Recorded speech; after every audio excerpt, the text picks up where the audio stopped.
Good morning. Welcome to an introduction to reports in Evergreen, Indiana.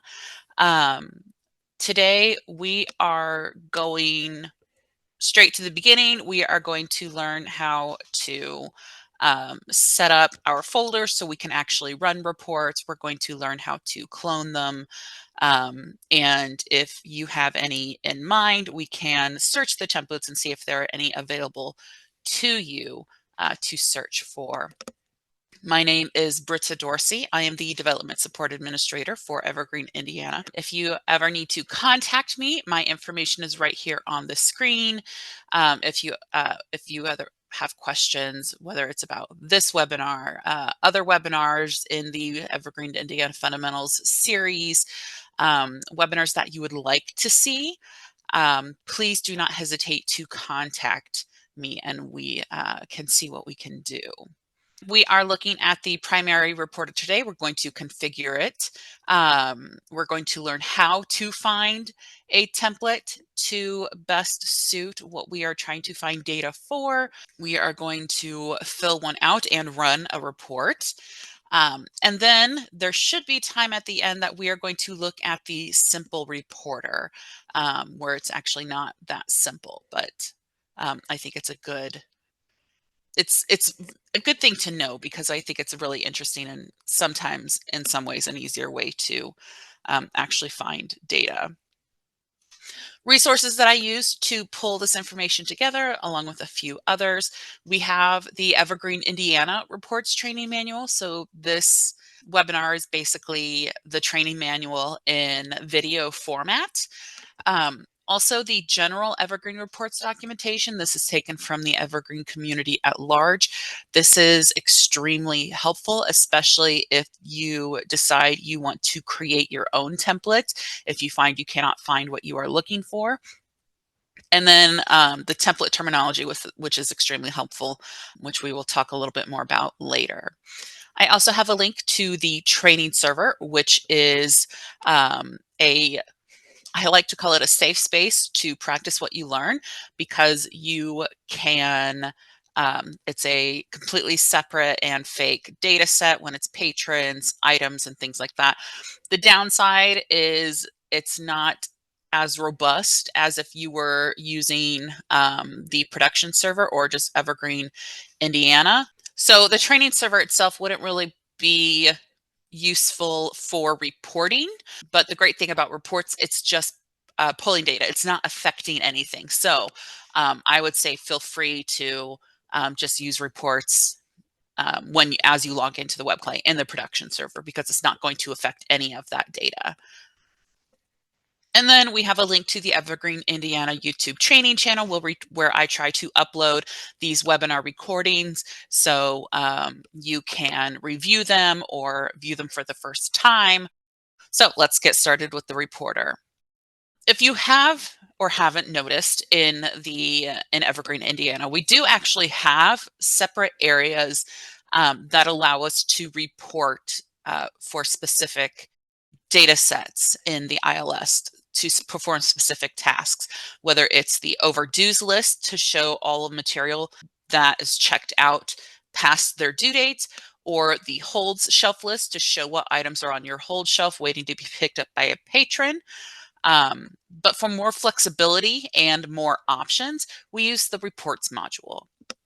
The module itself hasn't really changed in a long time, but eventually it will be updated to match other modules like the catalog. Until that time, however, we have what we have. So let's start with configuring our folders.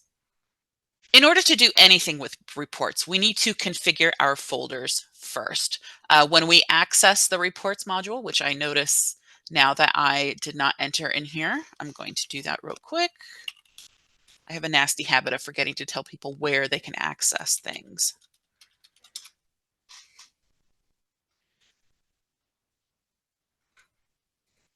So the reports module itself can be accessed on the portal page under the administration column right here for reports. You can also access it from the administration top navigation menu, the same title as reports. We are taken to this blank screen or sort of blank screen with a couple boxes on the left and a search template field at the top. Um, but in order to do anything with reports, we need to configure our folders first. These are where we store our locally saved templates, where our created reports are stored, and where the output or the data of those run reports are saved. Below that, the shared folders, this is where we can access and run templates that have been shared by others in the consortium. To start configuring our folders, we will want to select each of these folder names under the My Folders box. So what these folders do, the templates folder, this is where you store those templates to create new reports, or if you copied a report or a template from another shared folder, this is where we save that. The reports folder, this is where we view report definitions or where we can review previously run reports and review or even edit them to run again, whether they are recurring reports or we're just updating it for different reasons. Output is where we view the results of our reports. So the folder names can be anything we want, and you can have multiple. I personally recommend, if you are a sorter like me and run many types of reports, to name your template folders for a specific category. If you're only going to run a few reports, you probably don't need to go through the whole rigmarole of creating a folder for each template type, but it's completely up to you. And these folders and these templates that you save, they are saved at the user level. So regardless of what workstation you log into, your report templates are going to follow you with your login. Next, we need to decide if we want to share this folder. This can be changed at a later date if you choose not to. But if you do choose to share immediately, we need to decide who we want to share the folder with. You can share between library staff at your branch, at your in your system, if you are a multi-branch system, or the consortium as a whole. We do recommend sticking with your branch or system, because in the past we have found that trying to save at the consortium level breaks things. Recommending stick with your system, so you would select one of these two bottom options, and then you would create the subfolder by clicking the Create Subfolder button. So we set up in these examples the folder for our templates folder. Now we need to do the same for the reports and output folders. Again, you can make it as simple or as organized as you wish. So let's set up our folders in, I'm using the migration server. So I have, oh yes, I need to log in as someone else.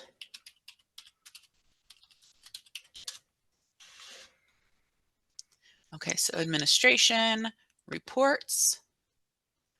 Let me make this a little bigger.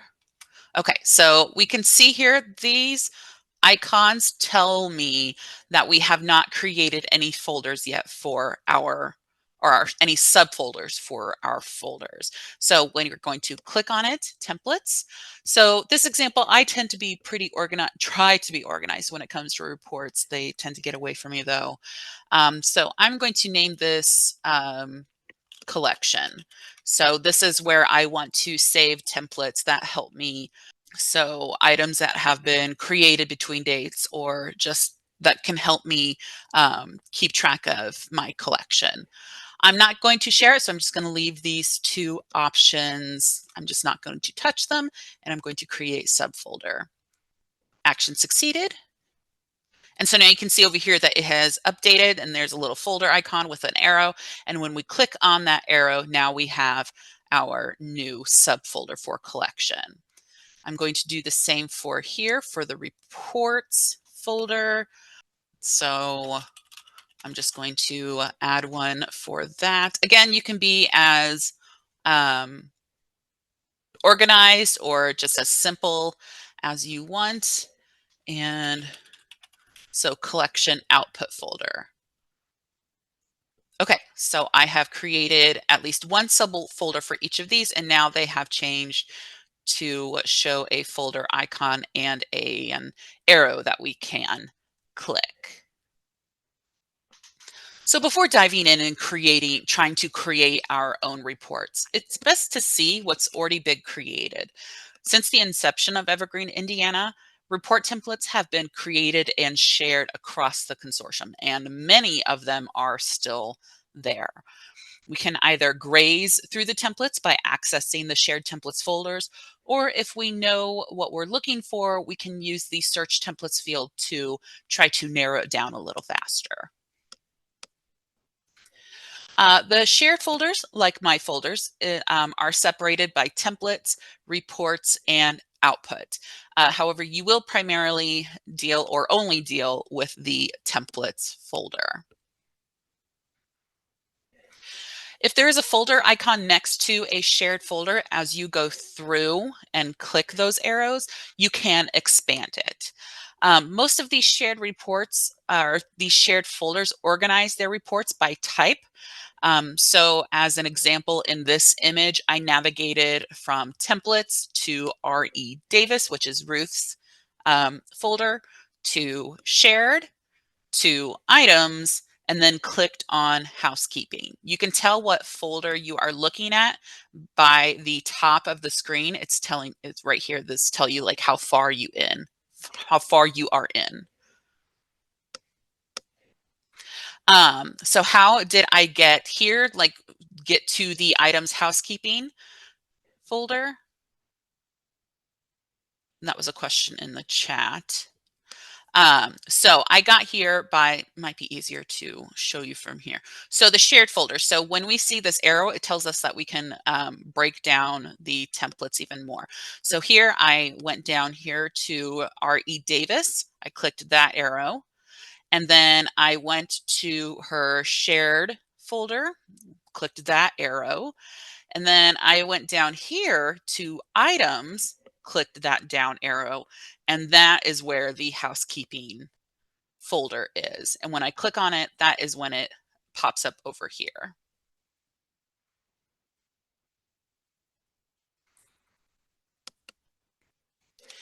The best feature though, especially you saw how many shared folders there are, so you can imagine how many shared report templates there are. The best feature to come along in the reports module, in my opinion, is the search templates function. If you're just starting out with reports, this is one of the best ways to work through all of those shared templates. You can search by title or keyword to find what you might be looking for. When you do get results, you can see the name of the template, a description, what user interface it was built in.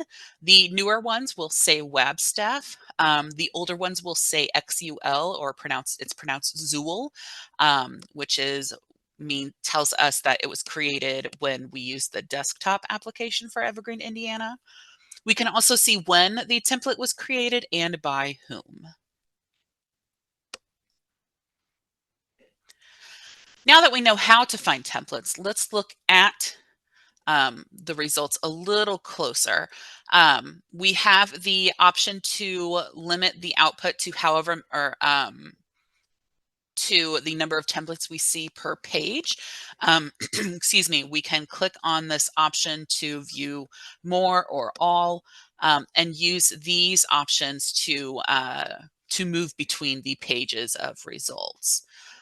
Here on this first column is where we will select the template that we want to use, whether it's to start a new report or clone it. And then of course we have the rest of the information here. Okay, so we've already looked at a little bit more about the shared folders, but let's do a search. So I'm going to, let's do a Does anyone have anything that they have been wanting to run a report about, like whether it like circulation? So we could do um, like, let's see, circ reports. Okay. Yeah. So let's just type in circulation. Let's see what pops up there. Ooh, that is a very DVDs with more than 150 circs. That's a good one. And there is a way to find those.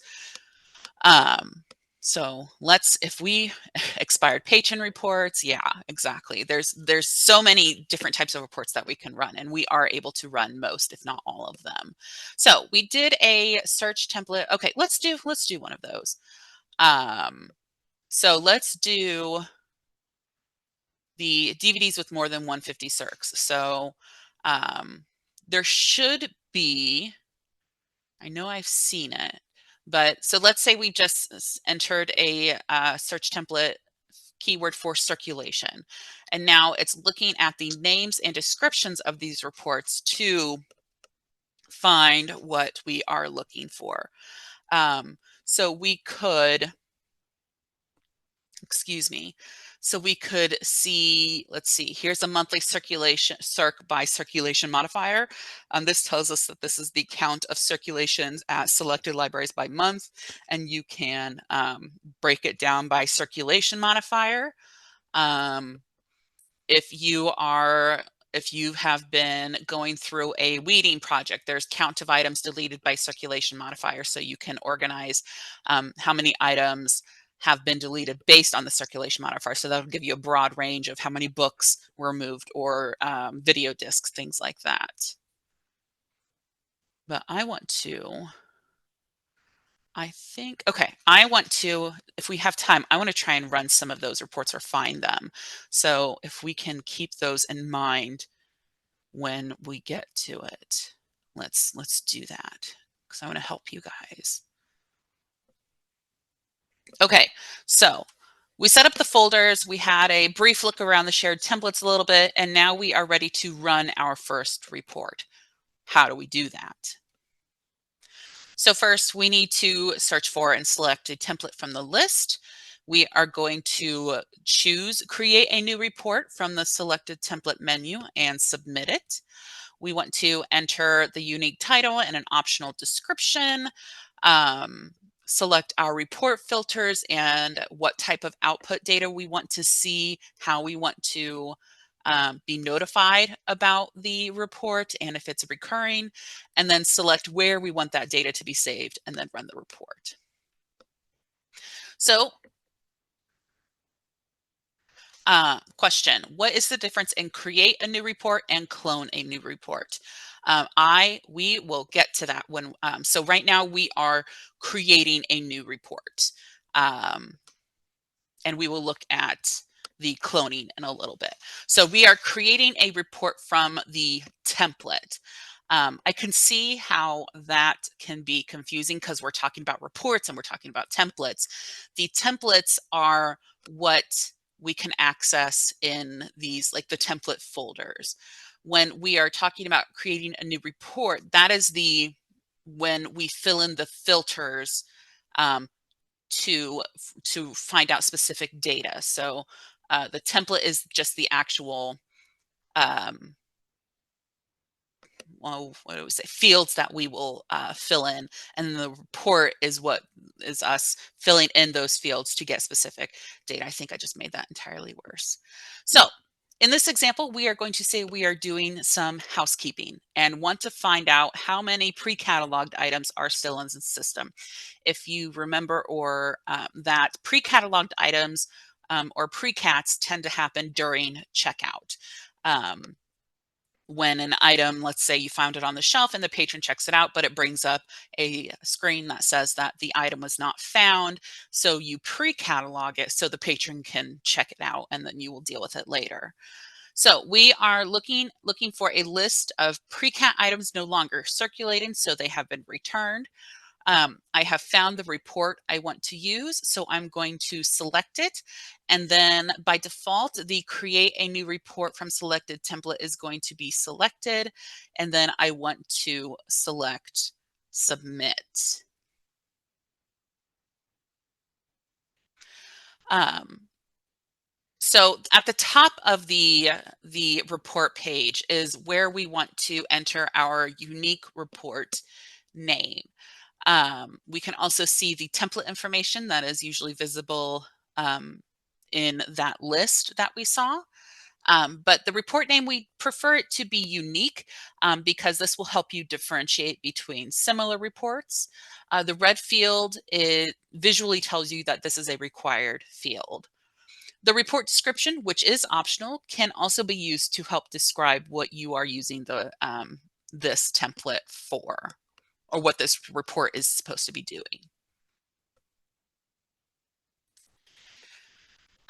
So first, before we add the filters, we need to select a report folder. Remember, this is where we store our report definitions, or where we can return to view previously run reports to look at the filters that we originally selected.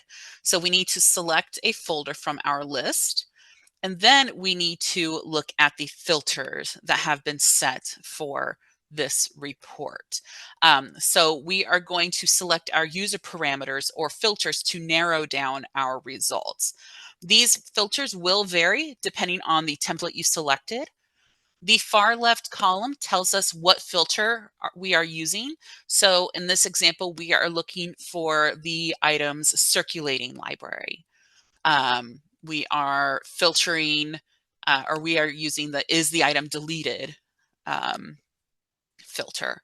The transform column determines how the data we are retrieving from the database for is processed. The action column tells us how the filter type is going to compare or filter out the parameters we select. In this example, InList is being used for the circulating library. So we are going to select the library or library branches we want to view data from.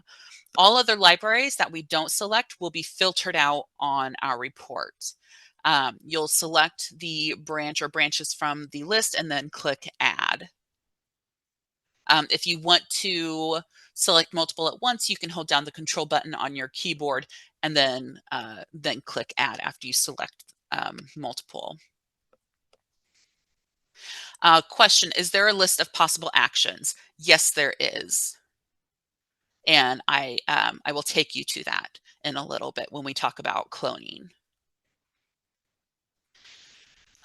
Let's see. So these filters, you can see here, we do not have options to choose from. These are considered hard-coded in the report, meaning that they do not have a custom user parameter to select. This is decided when the template is created. So in these examples, we are filtering out all call numbers that that equal number, or that we want to filter. Okay, yes. So we want to make sure that we filter out all call numbers that do not have an ID that equals -1, which is -1 is the ID for the uncatalogued shelving location, which is what is assigned to pre-cataloged items. Our item is deleted filter. We'll make sure that the report only shows undeleted items in our result. The F means that the is deleted is false. And then the copy status filter will only show those with the status of 1, which also stands for cataloging. Now, if you're a cataloger, you know that there is a status that we can change our items to that is cataloging, but when we combine it with all of these other filters, we are making sure that it is this only goes for pre-cataloged items. So after we have set up our report filters, we want to choose our output options. What formats do we want to see our information in? You can check mark any or all, but you'll want to select at least one type. I would probably consider the Excel and HTML outputs the most common ones.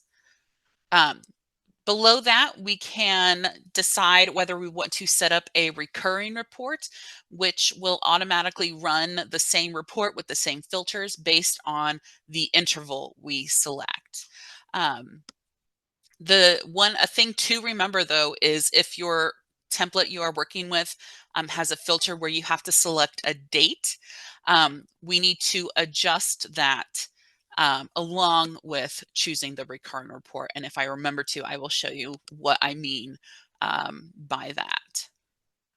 Next, we want to choose when we run this, when we want to run this particular report. Normally, it's set as run as soon as possible. If you know your report is going to probably retrieve a lot of data, let's say you're just wanting to run a general material list for your entire branch or system, it's recommended to set it to run at a later time, primarily during off hours. So you could have it start at 10 p.m. or 1 a.m.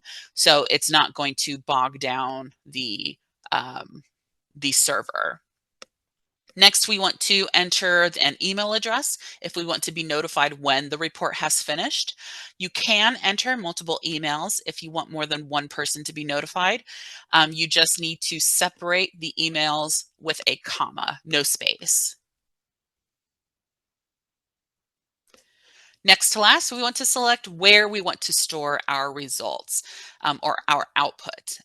And then we will either click Save Report to save the report and run it, um, or um, or set it to run that recurring report at our selected time, or cancel if we decide we do no longer want to run that report. Depending on the parameters you set in your report, it may take a few moments or it may take an hour or more for the report to go through. And there is still the possibility of the report failing or coming back blank.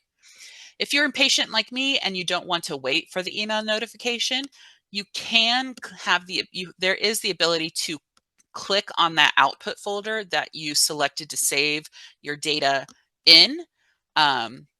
And just kind of keep clicking on it. And then when the report is finished, it will update. When you are waiting for a report to finish running, when you're looking at your report output, it's going to appear here under pending items. You can see we have a report name, when we ran the report, but there is no complete time. That tells me that it is either hasn't run yet or is just not finished. When it is finished, it's going to appear here under completed items with that complete time. If there was an error when you ran the report, there's going to be just a big block of text under this error text column. And most of it will have computer speak that I need someone else usually to help explain what happened. All right, so let's run a different report so you can see the other types of filters available to you. So let's see. Let's see. Let's do a shelf list. Let's do a general material list by shelving location. So I'm going to search for a template shelf list because I know there is one with that name. And then we have a couple here. I'm going to select this. Let's see if this has what we want. So I've selected a template. I'm going to click Create New Report. And then, so I need to enter a report name. So list of items in consortium collection. I'm going to leave the report description blank. I'm going to select my folder to store my report definition in. And then circulating library, I want to select that library. So I'm choosing consortium collection. And then I need to select my shelving location. So I'm going to select the consortium collection and shelving location. And I do want to, it did say watch for. So this is giving me an option to select are the items deleted or not. I want to select false because I want to view a list of items that are not deleted. Excel HTML output options are fine. I want it to run as soon as possible. And I need to select an output folder and save report. It's going to succeed.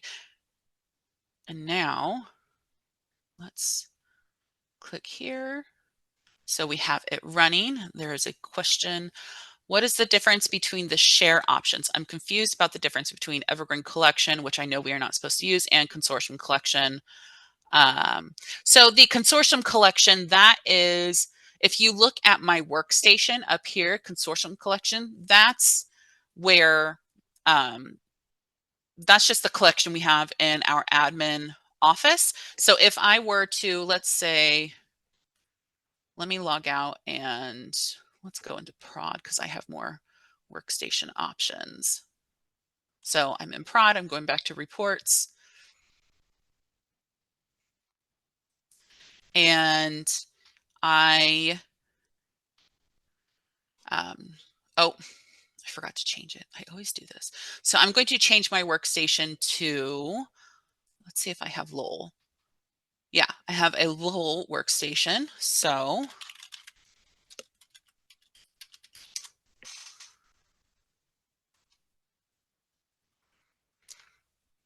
okay, so I am under a Lowell Public Library workstation. I'm going to reports. And so let's say I want to share a folder. So I'm going to manage folder. Or if we created a new folder, that's what I want to do. Manage folder, create a new subfolder. And so when share this folder, share with, it's going to change based on what workstation you have access to. So since I am now logged into a Lowell workstation, I am now seeing Lowell Public Library as the system level and the branch Lowell PL Lowell in my share with list. So that's going to change based on your workstation that you are logged into. But notice also, since I logged out of the consortium workstation into Lowell, all of my report templates are still here. So I can just stay here for now.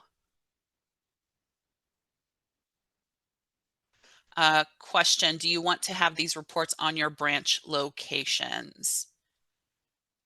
What do you mean, Brianne? Well, let me know what you mean. Let me continue, and then I will try to get back to it because I want to get through at least the main reporter first. So, okay, so we've run our report. We've run our report, so now we need to view the output of that report. So we need to access the output folder when we filled out the template. Then we select the report data or the report from the list, and then click submit as we have the view report output selected from this drop down. It should be the first on the list, so it should be automatically selected. A window is going to pop up with our selected output options. Tabular output will open the results in the same window.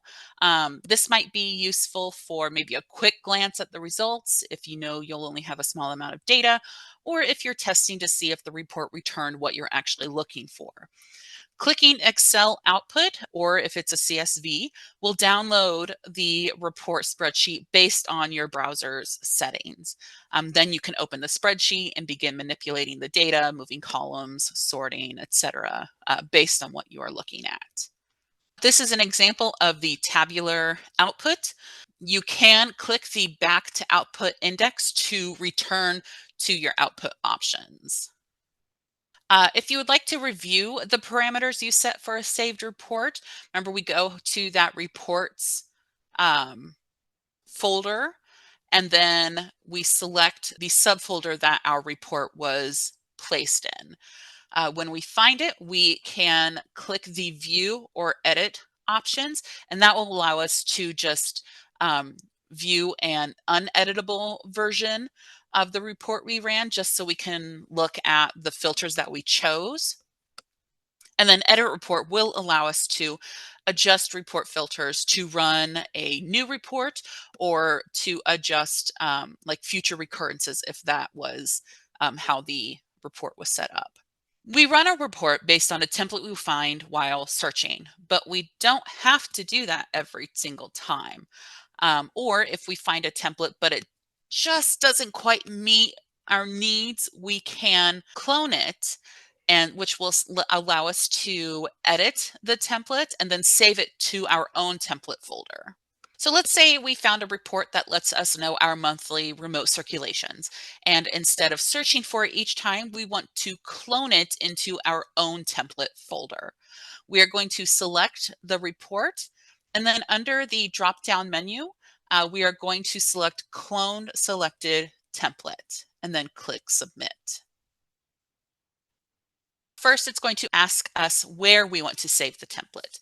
You'll want to select one of your template folders, and then select it. You'll be able to see here at the selected folder which one you have, and then click Select Folder. Now we are taken to the template creator function, where we can adjust display fields and filters if we need to. The template name by default will always add clone in parentheses. In this example, another set of parentheses was added, converted from Zool, which just tells us that this template was originally created in the desktop client, so years ago. So if we are happy with the template, if we decided that the display fields and the filters used are exactly what we need, we can just change the template name to whatever we want, and then click Save Template. It's going to ask us to confirm, and then we will click OK, continue if we're good to go, or click cancel if we decide no, we want to adjust something, or we don't want to clone it anymore. If the save was successful, the template will now appear in the folder you selected under your folders as the in there, and then it'll show you as the owner of that template. A little bit of reports maintenance. As you add and edit new templates, create new folders for organization, it's a good idea to, or you will eventually probably have to maintain those templates and folders. For templates, we can move them from one folder to another.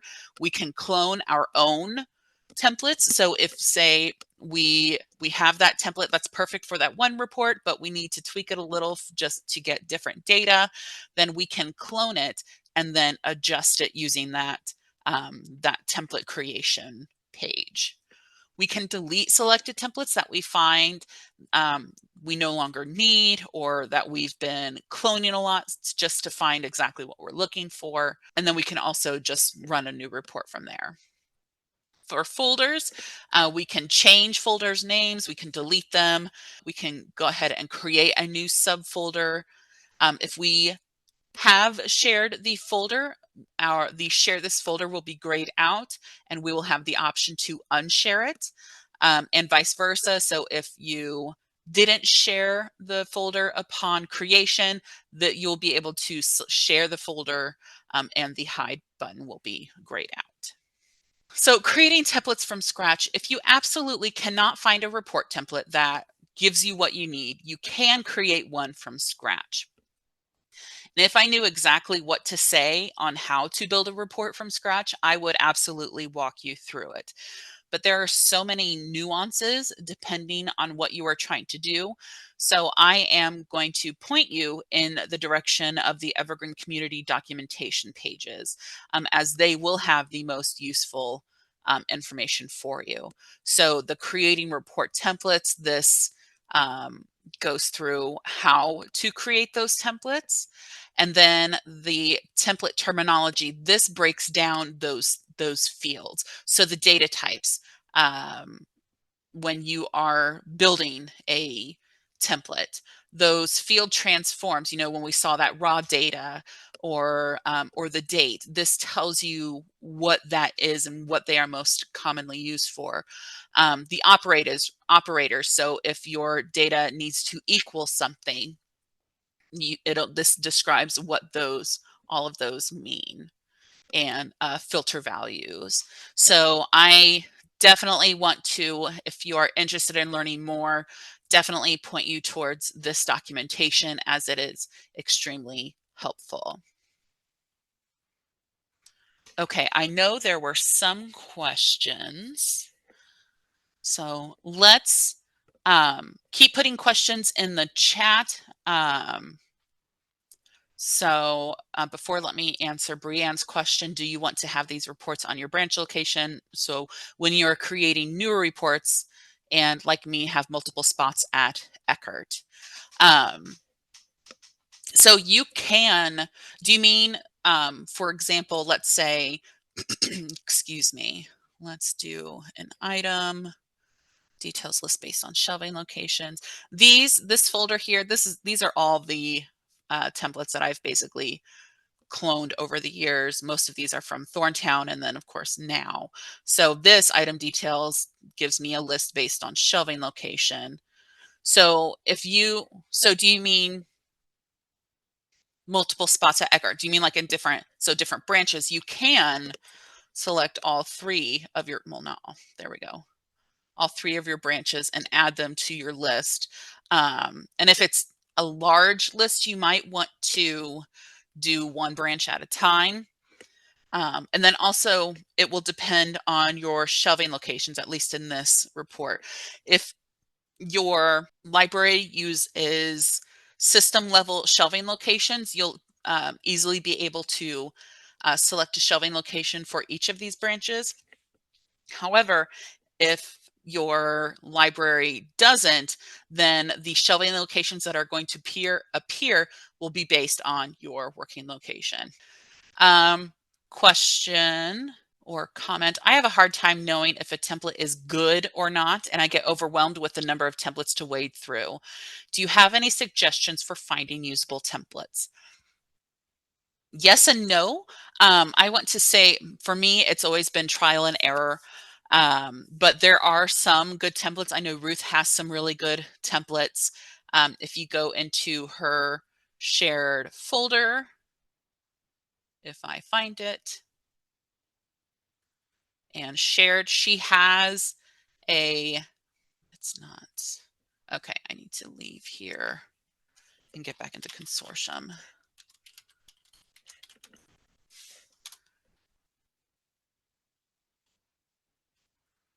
So I highly understand where you come from. It is very overwhelming, but we try to offer reports that will work. For example, Ruth has an annual report templates folder that should help those who need this data, especially for annual reports. Have any suggestions for finding usable templates? I would first, or if you do a search, I would look at the create time. If it's anything before, oh gosh, when did we go to the web client? Probably before like 2014, the create time, probably try to find something newer. So because some with the upgrades as we go through new versions of Evergreen, things change. So sometimes I know people will run a report and when they get data back, it's blank. That could be because the report you run is old enough where the fields you selected, those filters, are no longer named that in behind the scenes in the database. So we have to go through and adjust those. But I do also try to share usable reports that I find useful, whether it's just been a requested specifically. And I try to share those in my reports. You should be able to see my folder in here. So circulation stats, cleanup projects, and items. Next question, what report template is most helpful in doing inventory? Is there a report that will tell us what items we currently have stuck in transit? The transit one is probably the easiest. So you could probably run a report to get more details, but we also have that open transits function in the circulation menu, which will tell us it splits the transits to and from a specific library, and then we can sort by date. And then when we get that, so if we say transits to, I'm going to just move it to January 1st.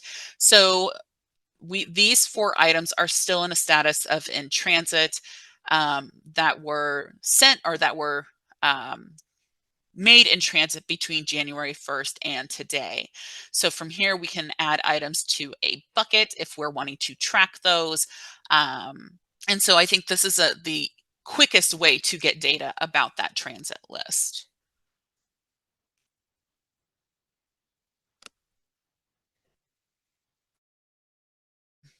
Okay.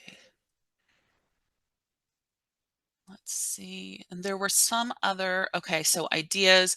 So the what items are still in transit. Does that answer your question about those items? And then there was someone else. So DVDs with more than 150 circs. So I am pretty sure there is a report out there that allows you to view items um, that have X amount of circs. So circulations greater than a number. Um, so, but I can't remember if I have a copy of it in my folder.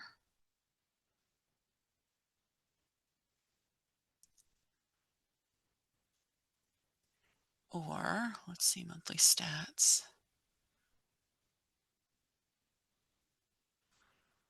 Let's see, let's try weeding, because that could be, because, you know, sometimes you don't want to weed anything that has a high count. Or so let's see.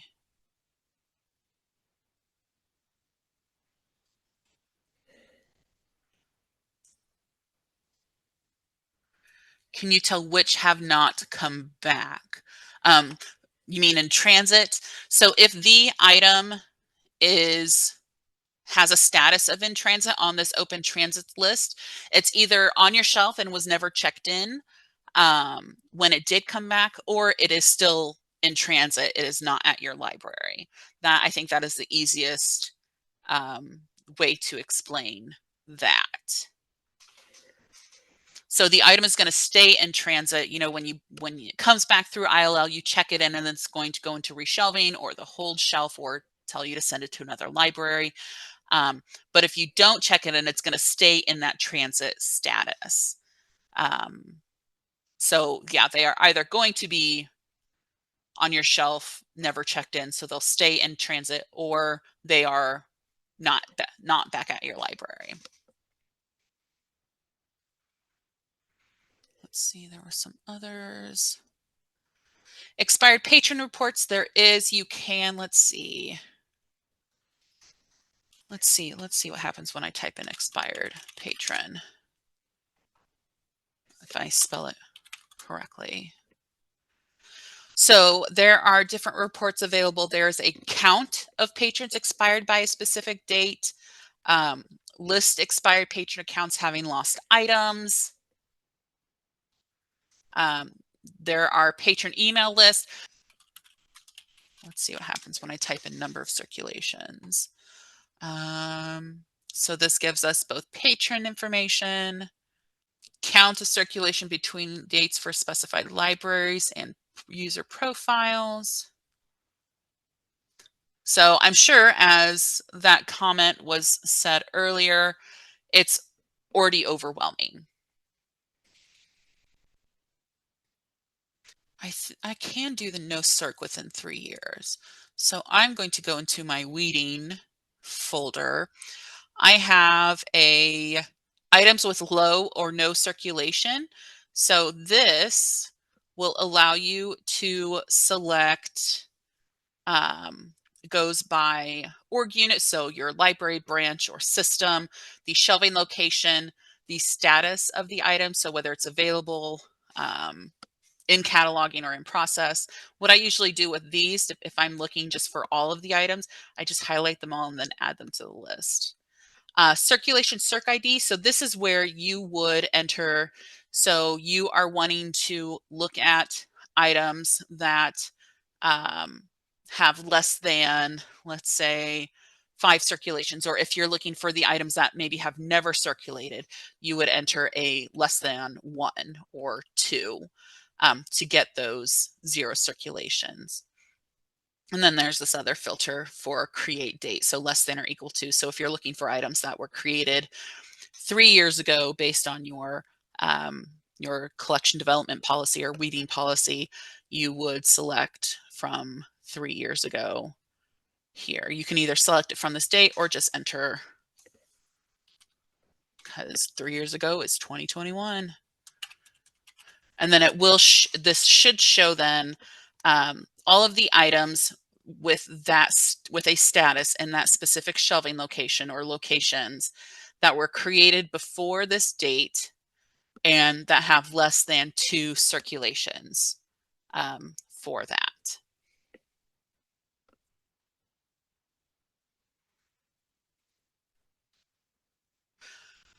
I'm sure there are questions that I did not answer. We only have a few minutes left. I did not get to the simple reporter, but there that you do still have these slides in the PDF. Thank you guys for coming today. I know this was a lot of information. Don't hesitate to reach out if you have any questions, comments, concerns. All right. Thank you, everyone. I hope you have a wonderful rest of your day.